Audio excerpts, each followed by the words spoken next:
Hello. അപ്പോൾ ഇവിടുത്തെ പ്രത്യേകത എന്ന് വെച്ചാൽ ഒരു ഫുഡ് ബ്ലോഗേഴ്സും ഒരാളും വന്നിട്ട് കഴിച്ചിട്ട് മോശം പറയാത്തൊരു ബീഫ് ഉണ്ടെങ്കിൽ അത് ഈ പീടിയിലെ ബീഫാണ്. ഒരാൾ പോലും ഇതുവരെ നെഗറ്റീവ് പറഞ്ഞിട്ടില്ല കേട്ടോ. അപ്പോൾ ഈ ചെറിയൊരു ഹോട്ടൽ വരുന്നത് നമ്മൾ മുഴപ്പിലങ്ങാട് ബീച്ചിലേക്ക് വന്ന കൊളംബസ് എന്ന് പറഞ്ഞ ബസ് സ്റ്റോപ്പിലാണ്. നല്ല വിറകടുപ്പിലല്ലേ? നല്ല വിറകടുപ്പിൽ ഇങ്ങനെ അത് അടക്കാൻ പറ്റില്ല എന്ന് മാത്രമേ ഉള്ളൂ.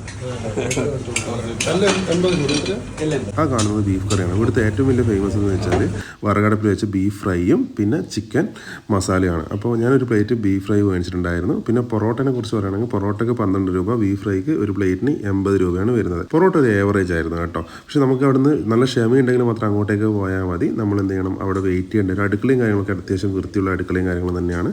അപ്പോൾ പൊറോട്ട പക്ഷേ നമുക്ക് ചൂടോടുകൂടി കിട്ടുന്നതുകൊണ്ട് ബീഫ് ഫ്രൈ ആയിട്ട് നല്ല കോമ്പിനേഷനാണ്, അടിച്ച് കഴിക്കാൻ പറ്റും. കണ്ണൂരിൽ തന്നെ ഏറ്റവും നല്ല നാടൻ ബീഫ് കിട്ടുന്ന ഒരു സ്ഥലമാണിത്.